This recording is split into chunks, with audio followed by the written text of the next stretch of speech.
Bienvenidos una vez más a esta entrega de respuestas. Hoy tratando un tema muy interesante, cómo interpretar la Biblia. Miguel, ¿cómo estás? Muy bien, Patricia, gracias por la oportunidad de estar aquí contigo discutiendo otro tema más de interés para nuestro público, ¿verdad?, televidente. Así es, y de una manera u otra estamos enlazando programas. La semana pasada hablábamos de aquellas características que tiene la Biblia que la hacen no simplemente un libro más, sino la palabra de Dios.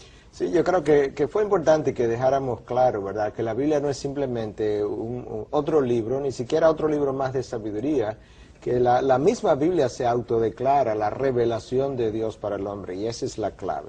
Y mencionábamos que lo que la caracterizaba, aparte de ser una revelación de Dios, decíamos que tiene la autoridad de la verdad, que le confiere el que está diciendo la verdad, que es inerrante y que es infalible en todas las áreas que toca, ya sean históricas, ya sea con relación a la ciencia, en materia espiritual, todo lo que a lo que se alude la Biblia, entonces es inerrante e infalible. Bueno, yo creo que ese punto hay que enfatizarlo, Patricia, porque mucha gente piensa que, bueno, la Biblia está en todo, pudiera estar correcta en todo lo que tiene que decir con relación al mundo espiritual o al área de la fe, pero que está errada o podría estar errada en áreas de ciencia o de historia o de cualquier otro ámbito, ¿verdad?, que no fuera el ámbito espiritual. Y lo cierto es que si yo no puedo confiar en lo que la Biblia revela históricamente, entonces no puedo confiar en la fuente de revelación. Y si no puedo confiar en la fuente de revelación, no puedo confiar en ninguna de sus partes. Es todo o nada. Yo creo que necesitamos hacer ese ejercicio de lógica para comprender No puedo confiar en la fuente que me va a dar, ya sean las enseñanzas espirituales, de sabiduría, o las enseñanzas históricas y de ciencia tampoco. Absolutamente. Miguel, muchos dicen que se requiere de mucha fe para creer todo lo que la Biblia dice.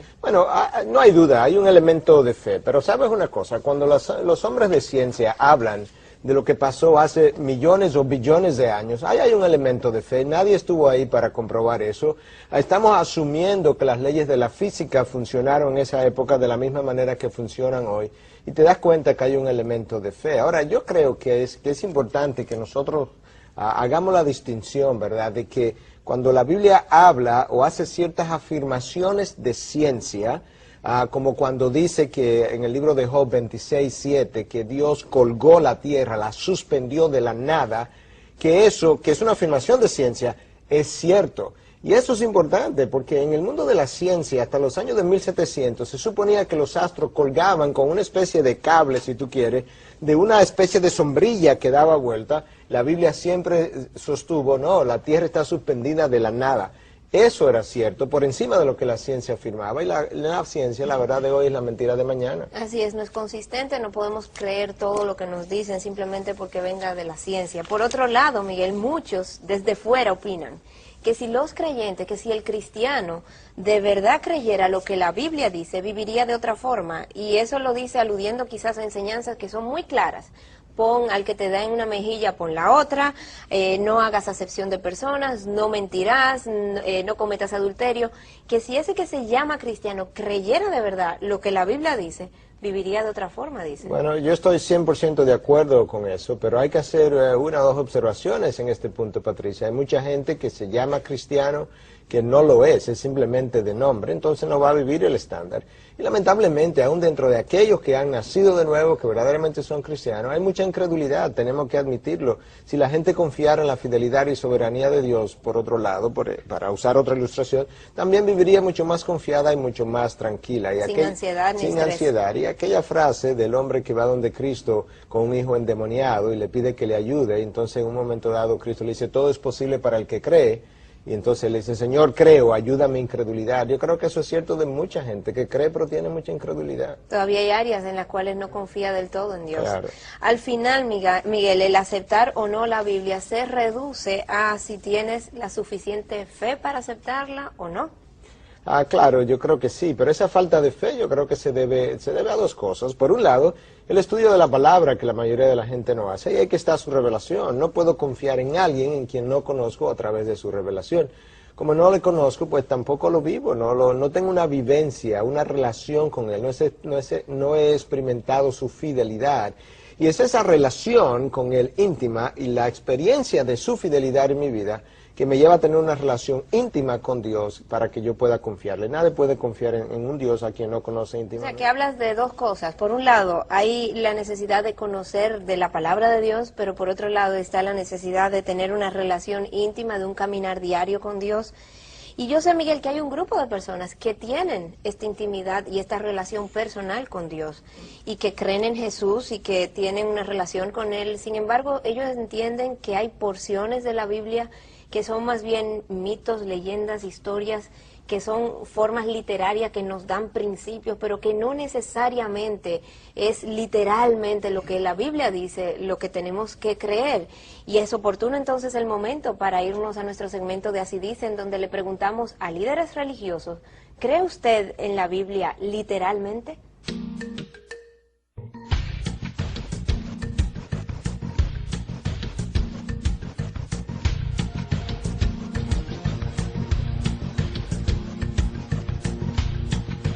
Yo puedo decir que no creo en lo que dice literalmente la Biblia, por el asunto de que Dios no escribe, sino que inspira. Yo creo 100% que las escrituras, todas, desde Génesis hasta Apocalipsis, son para ser interpretadas literalmente. Primero porque todo lo que Dios dice en su palabra es respaldado por el poder de Dios. Hago dos planos, el plano del relato y el plano del mensaje ético. El plano del mensaje ético para mí es literal.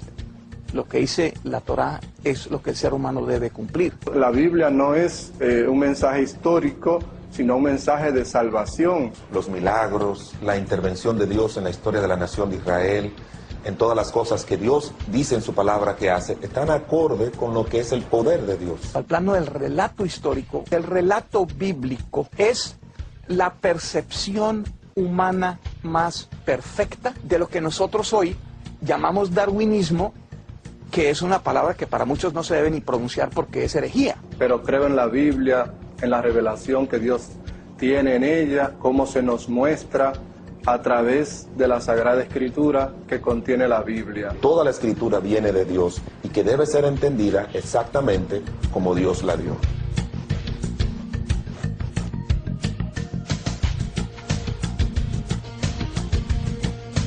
Y el plano del mensaje ético, eso es lo que sí es inerrante e infalible. Lo de infalibilidad o inerrancia, de hecho nosotros ni usamos ese lenguaje ya. Inerrancia en cuanto al mensaje, lo repito, no hay manera de que Dios se equivoque. Yo creo en primer lugar que la escritura es infalible. Segunda de Timoteo, el capítulo 3, versículo 16 dice, toda la escritura es inspirada por Dios.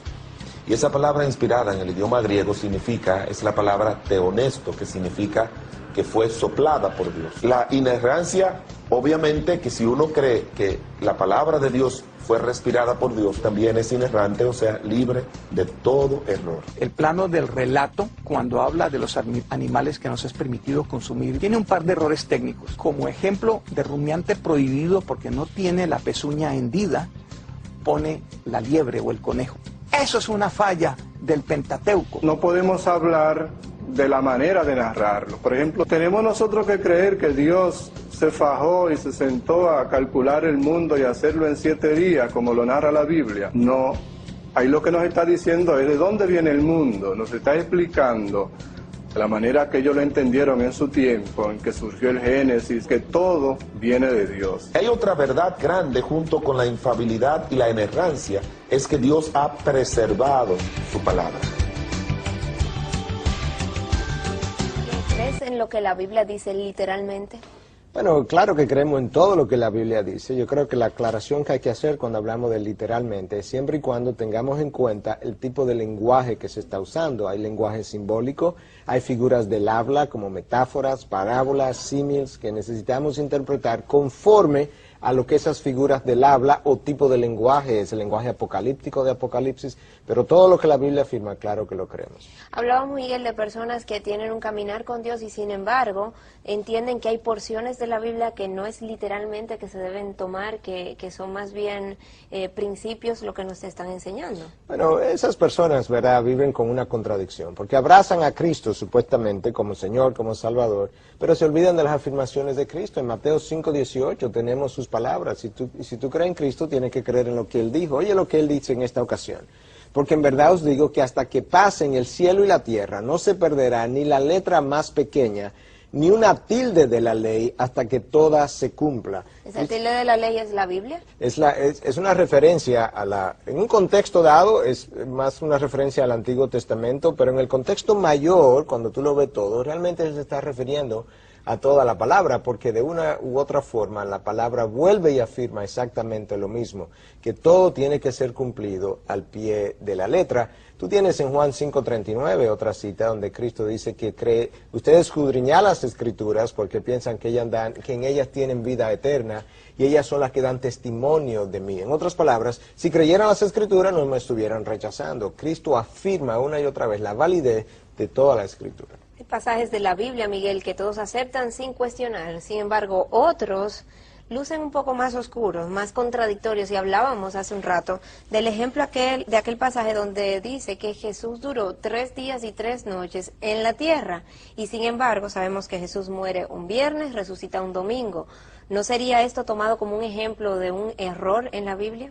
Bueno, si lees la Biblia, ¿verdad?, en el lenguaje en que la tenemos y nunca te preguntas cómo fue escrita y qué pudo haber significado esas palabras o frases en el momento, entonces claro que con frecuencia te va a encontrar con cosas chocantes. Pero si te remontas a 2000 años atrás, en el contexto judío, ellos contaban los días de la siguiente forma. Un día completo o cualquier porción del día equivaldría a todo el día.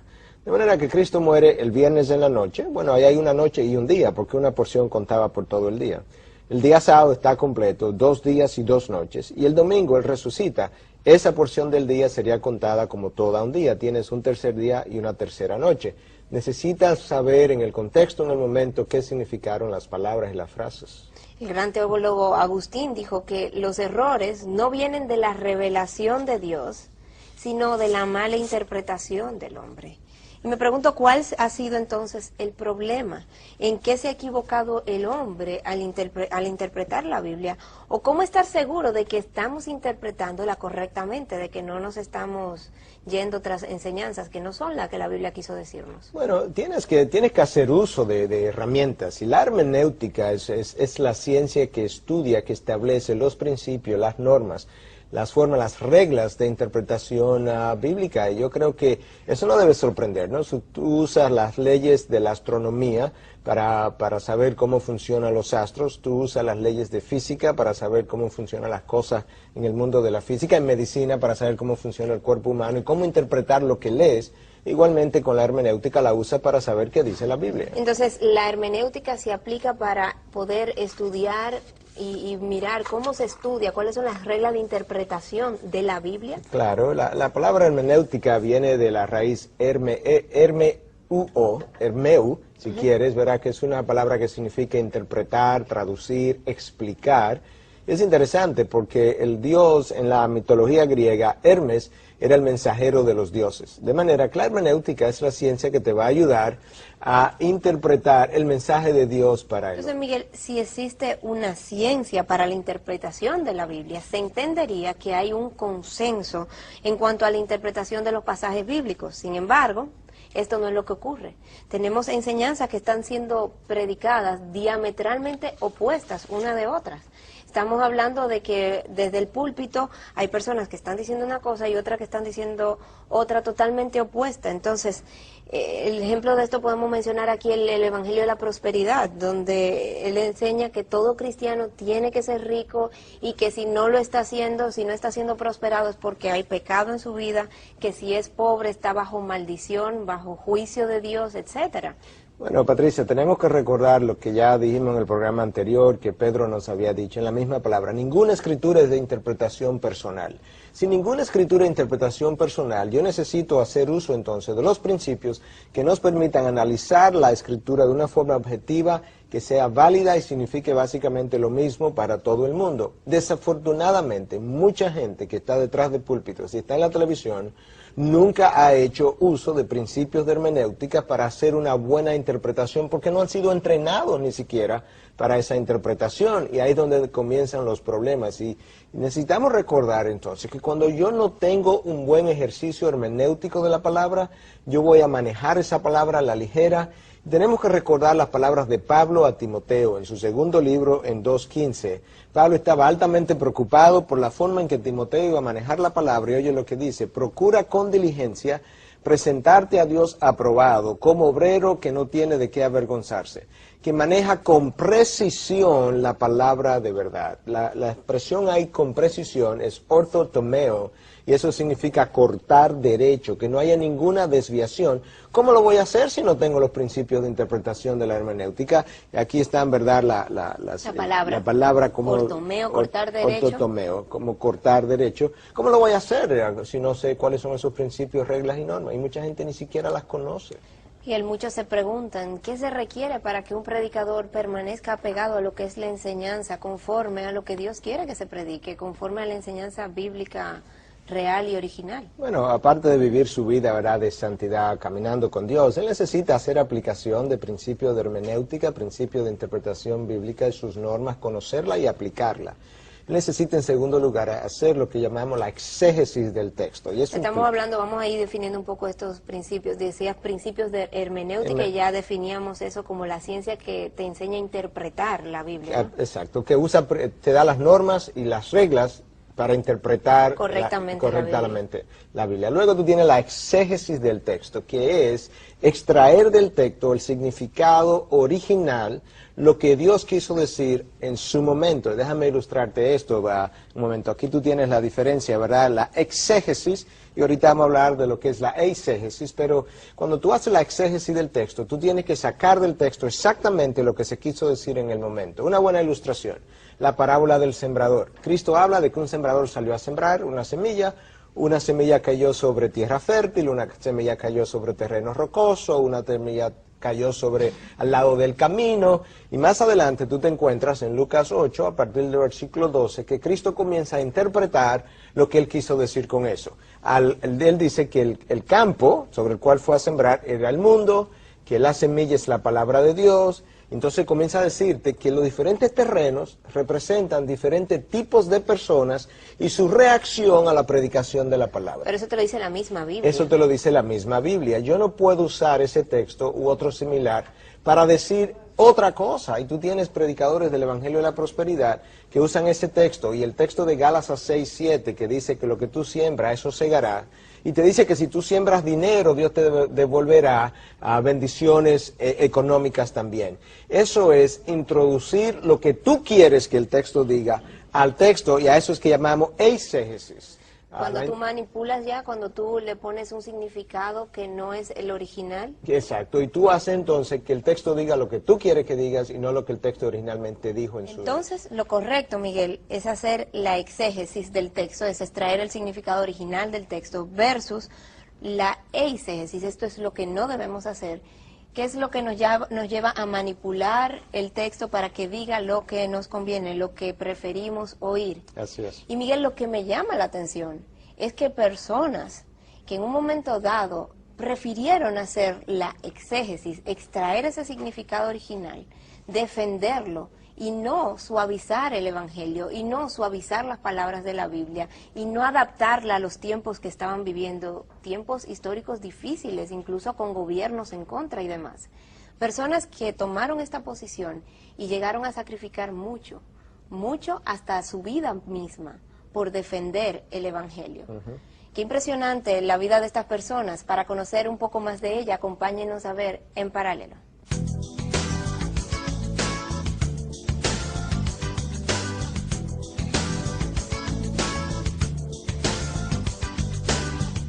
A lo largo de toda la historia del cristianismo, muchos hombres y mujeres sufrieron por defender su fe, y en la mayoría de los casos dieron hasta sus vidas, convirtiéndose así en mártires. Los apóstoles fueron capaces de enfrentarse con los que crucificaron a Jesús, capaces de hablar ante muchos y de ir incluso hasta la muerte, predicando las buenas nuevas del Evangelio. ¿Estarías tú dispuesto a entregar tu vida por lo que crees? Por mi creencia, Estoy dispuesto a sacrificar todo lo que sea necesario. Parte de mi vida, no importa que me llamen loco.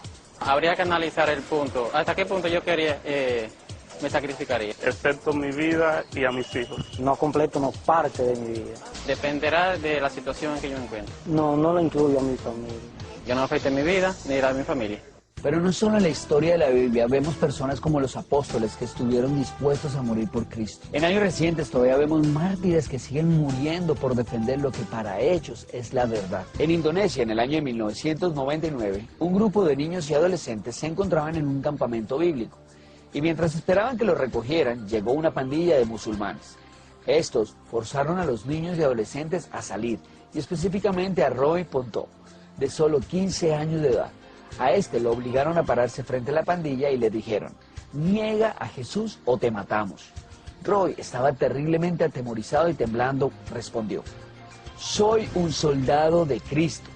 Ante tal respuesta, uno de los atacantes musulmanes hizo blandir una espada hacia su estómago. La espada golpeó la Biblia que Roy estaba sosteniendo, haciéndola caer.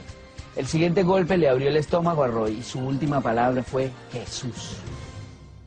Otra historia fue la del pastor Mehdi Dibash de Irán. Fue musulmán de clase alta, donde él y su familia se habían convertido al cristianismo. Se atrevió a traducir programas de radio cristianos y libros al idioma farsi. Fue arrestado en el año de 1985 y acusado de apostasía por negar la fe musulmana. Por esto, la corte lo condenó a muerte y estas fueron parte de sus palabras en su defensa. De todos los profetas, únicamente Jesús resucitó de entre los muertos y permanecerá como nuestro mediador por siempre. Le entregué mi vida en sus manos.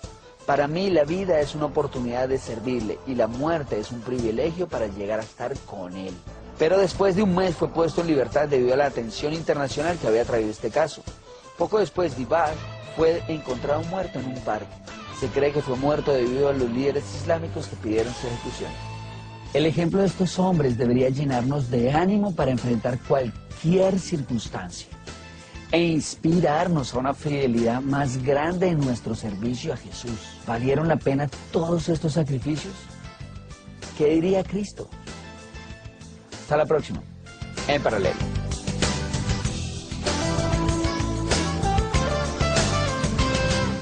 Miguel, y es impresionante ver cómo una misma enseñanza tiene algo especial para cada quien, porque cuántas veces no hemos oído a personas salir de la iglesia y decir: hoy el predicador fue a mí que me habló, definitivamente tuvo que ver con mi situación, se aplicaba perfectamente a mí, y otra persona que está viviendo una situación totalmente distinta sale con la misma sensación de que fue una palabra dada a ella específicamente. Sí, así ha sido un buen punto ahora, Patricia, para recordar esto. Eso se debe a la acción del Espíritu Santo. El mismo Espíritu que inspiró la palabra es el mismo Espíritu que cuando la palabra es predicada es capaz de aplicarlo de forma particular a vidas diferentes. Pero eso no son diferentes significados, es un significado con múltiples aplicaciones. No son diferentes interpretaciones. No, absolutamente que no. Cuando tú me hablas, por ejemplo, de que la palabra dice que somos fieles administradores, bueno, alguien que tiene un negocio puede encontrar una aplicación en su negocio de cómo serle fiel a Dios. Un agricultor puede encontrar una aplicación de cómo serle fiel a Dios en su agricultura. Y una ama de casa también dentro de su área doméstica. Claro, un estudiante de la universidad, un pastor va a encontrar su propia aplicación de cómo ser un fiel administrador de lo que Dios le ha confiado. Pero eso son aplicaciones, el significado es ¿Cuál será entonces, Miguel, la mejor forma de encontrar el significado correcto con las aplicaciones correctas? Bueno, mira, yo creo que una buena forma para comenzar es haciendo uso de 4 puntos que Howard Hendricks en su libro Living by the Book, o Viviendo por el Libro, usa para ayudarnos precisamente a hacer eso que me preguntas. Tú necesitas preguntarte cuál es el contenido, cuál es el contexto, tú necesitas hacer comparación, tú necesitas hacer consulta, y entonces te pregunta qué dice el texto, luego te pregunta qué implicación tiene eso para mi vida o aplicación, y qué aplicación o implicación pudiera tener para la vida de los demás. Y ahí tú comienzas tu estudio. Entonces, esos 4 puntos que mencionan nos van a ayudar a interpretar adecuadamente no solamente el significado de lo que el texto me dice, sino qué aplicación puedo sacarle para mi vida personal. Vamos a examinar estos 4 puntos uno por uno a lo largo de lo que queda del programa. El primero de estos es el contenido, ¿mencionabas? Sí, el contenido tiene que ver con lo que el texto significó o significa, ¿verdad? Significó en su sentido original y lo que sigue significando significando hoy, no lo que yo quiero decir, y eso es un principio importante. Y ese contenido yo lo obtengo por la iluminación que el Espíritu Santo nos da para entender la palabra y la aplicación de los principios, ¿verdad?, de hermenéutica que estuvimos hablando. Pero el Espíritu es vital, por eso es que uno de sus nombres es el Espíritu de verdad, porque es quien nos guía a la verdad. Entonces, si el Espíritu es el que va a iluminar al creyente, me pregunto si solamente el creyente está llamado, o es el que va a poder leer la Biblia adecuadamente. Bueno, es el que va a poder entender la Biblia en su sentido correcto. De hecho, el apóstol Pablo nos dice en 1 Corintios 2:14, que el hombre natural, que es una expresión para referirse al hombre incrédulo, no acepta las cosas de Dios y porque no las puede entender. De hecho, para él son necedad o locura, dependiendo de la traducción. Y la razón por la que no las puede entender, según lo que Pablo revela en ese texto, es que son discernibles por el Espíritu, espiritualmente. Miguel, ¿y qué pasa con aquel que lee la Biblia sin creer? O sea, personas que pueden acercarse a la Biblia como un libro de sabiduría o con inquietud para ver qué hay en ella, entonces. Bueno, él puede entender conceptos históricos, él puede incluso entender un mandamiento como no mentirás, por ejemplo. Pero él no va a entender las implicaciones de ese mandamiento. Él no va a entender que cuando mientes implica una violación al carácter santo de Dios. Él no va a entender por qué Dios odia tanto labios mentirosos, como dice en el libro de Proverbios 6:17. Él no va a entender por qué cuando él miente tiene una identificación con el padre de mentira, que es Satanás. Todo eso tiene que ser discernido por el Espíritu. ¿Cómo saber que estamos interpretando correctamente la Biblia? Miguel, me hablabas de 4 puntos que nos van a ayudar en este sentido. El primero de ellos nos habla de contenido. Y salíamos con la pregunta, ¿de dónde empieza el rol mío, el rol que tiene todo individuo cuando se acerca a la Biblia versus lo que es el rol que solamente el Espíritu Santo puede hacer en esa persona para iluminarle, para que entienda lo que es la enseñanza de la palabra? Bueno, el rol mío tiene que ver con conocer los principios de interpretación. Mira, el simple hecho de conocer algo tan sencillo como el propósito de un libro o qué tipo de libro estoy leyendo, ya eso cambia mucho las cosas. En el libro de los Hechos, que es un libro histórico, tú encuentras a Ananías y Zafira que mintieron y se cayeron muertos. Bueno, eso registra lo que pasó en un momento dado, no lo que va a seguir pasando todo el tiempo. No son hechos que necesariamente se van a repetir, porque estaban en un libro histórico que reporta lo que ocurrió, no necesariamente una expresión doctrinal de lo que siempre va a ocurrir.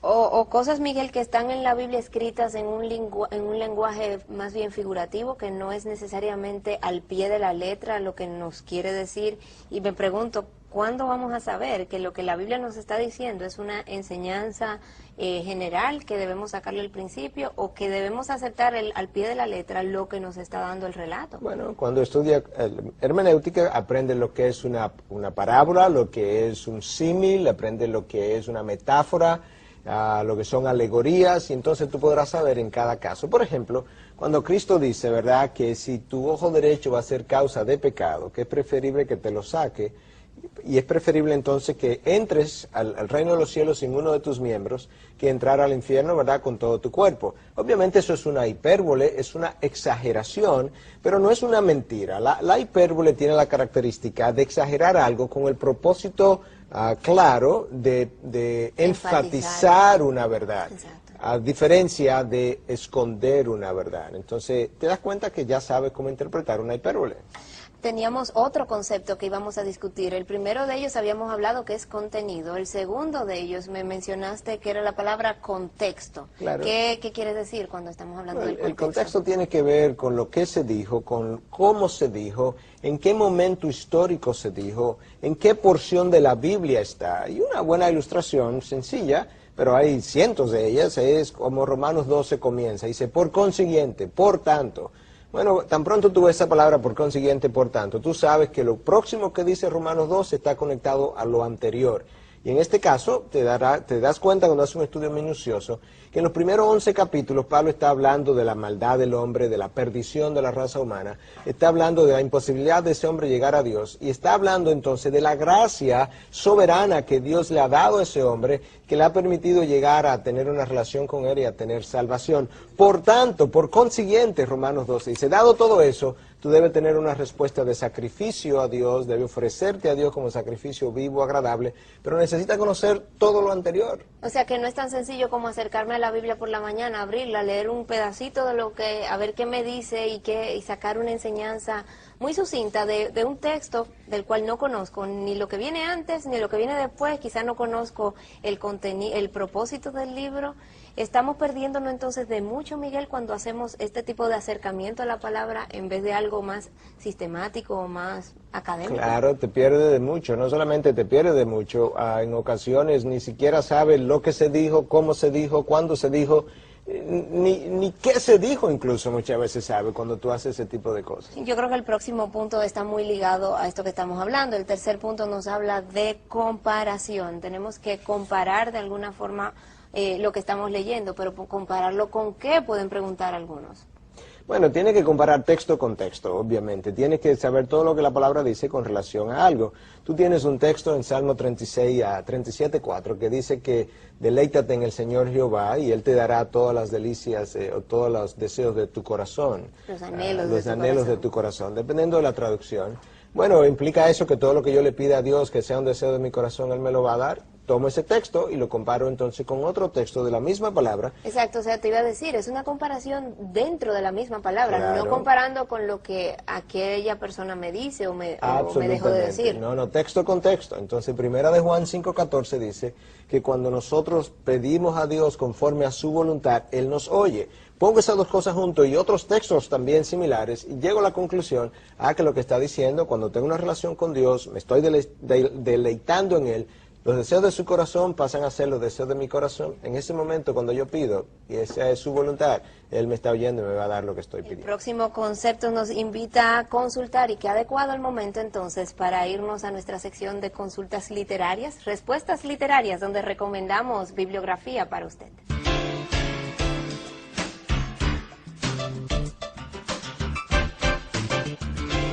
Primera obra que vamos a recomendar en el día de hoy es de José Martínez, Hermenéutica Bíblica. Sí, es una obra muy buena, yo creo que bastante extensa y en un lenguaje sumamente llano, fácil de entender.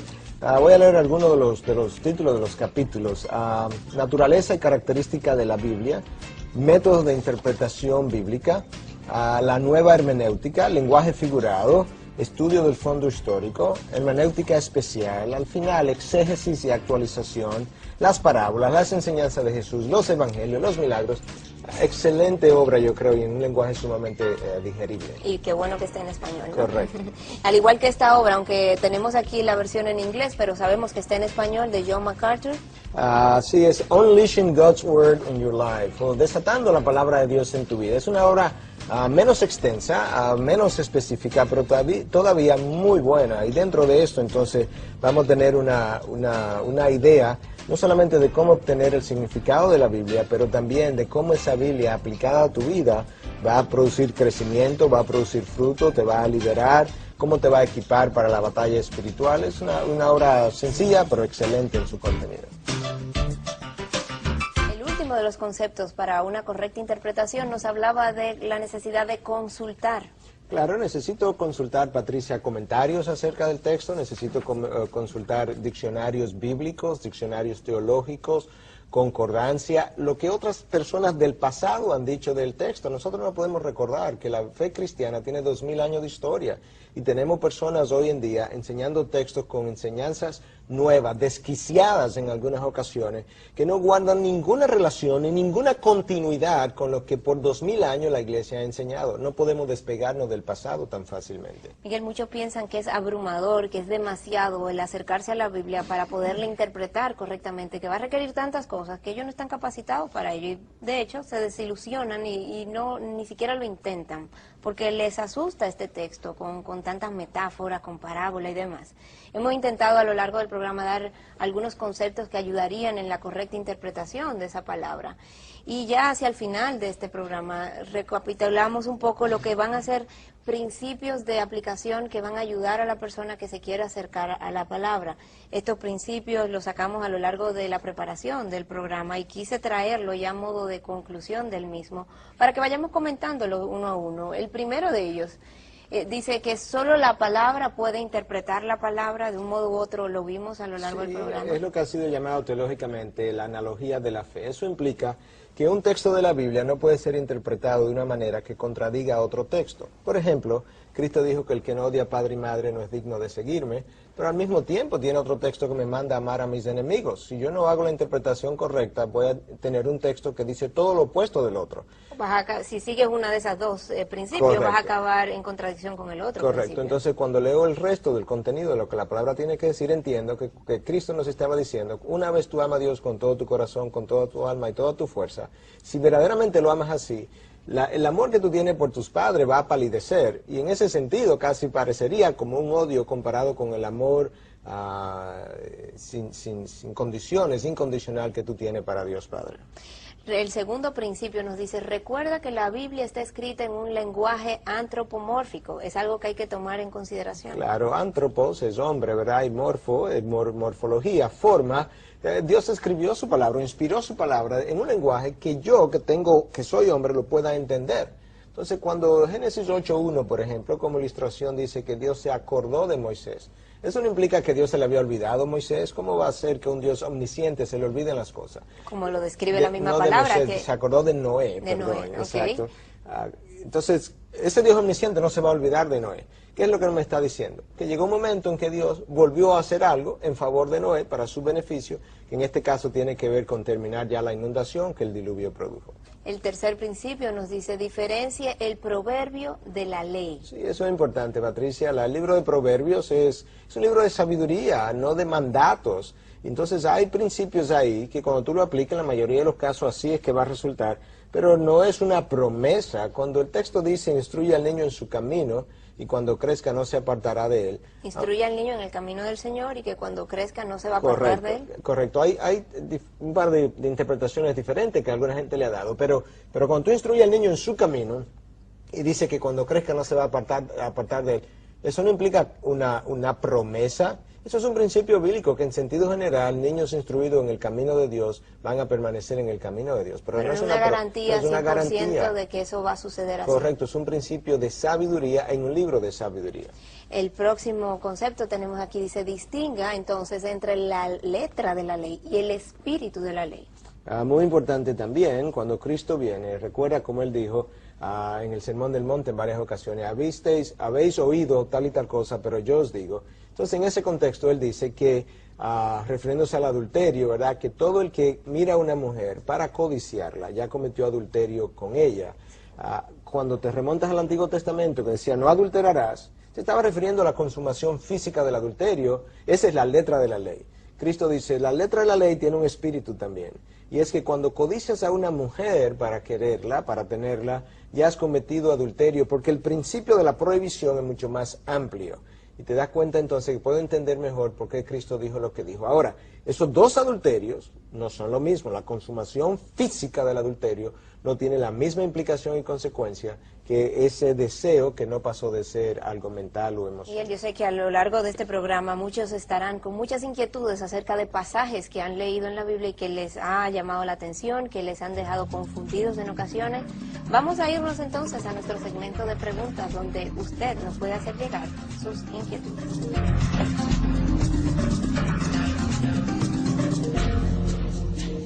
Preguntas@respuestastv.org es nuestro correo electrónico donde nos puede hacer llegar sus inquietudes, así como estas que nos llegaron, estas preguntas. Dice la primera, ¿es confiable la Biblia de los testigos de Jehová? Bueno, mira, sin querer ser derogatorio, ¿verdad?, o peyorativo, no es confiable. Lamentablemente ellos han hecho su propia traducción y tú tienes, por ejemplo, un texto sencillo como Juan 1, donde dice que en el principio era el verbo y el verbo era con Dios y el verbo era Dios. Ellos ahí lo han traducido como que el verbo era un Dios. Para simplemente luego, introducir esa sola palabra, preposición. para entonces luego decir que Cristo no era Dios. El problema es que ahí ya hay una contradicción. Si digo que era un Dios, eso implica que hay más de uno, pero ellos no aceptan que hay más de un Dios. Entonces hay problemas con su traducción. La segunda pregunta dice, aparte de la Biblia, ¿qué historiadores han testificado en sus libros acerca de la vida de Jesús? Bueno, hay libros y hay cartas y hay documentos. Hay historiadores de diferente trasfondo. El historiador de los historiadores judíos, Josefo, es el más conocido, habló de la vida de Jesús y de su crucifixión. De los historiadores gentiles, Justino Mártir, Tertuliano, también pudieron dar testimonio de la vida de Jesús. De los historiadores romanos, Plinio dio testimonio acerca de la vida de Jesús. Y te das cuenta que y hay otros también, pero para comenzar esos por lo menos están ahí para nuestra consulta si queremos.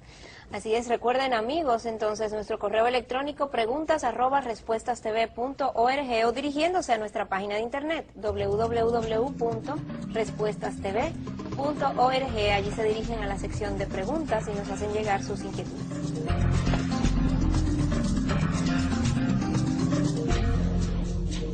Miguel, yo creo que ya hacia el final del programa podemos concluir diciendo que aquel que estudia la Biblia tiene dos opciones, o la acepta o la rechaza.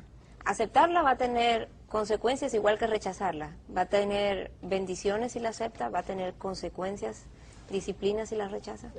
Claro, mira, extraer el contenido correcto de la Biblia es sumamente importante, el entendimiento de su palabra. Oye lo que dice el salmista en el Salmo 119, versículo 34, dame entendimiento para que guarde tu ley y la cumpla de todo corazón. Ese entendimiento es necesario. Si no tengo ese entendimiento, ¿qué va a pasar?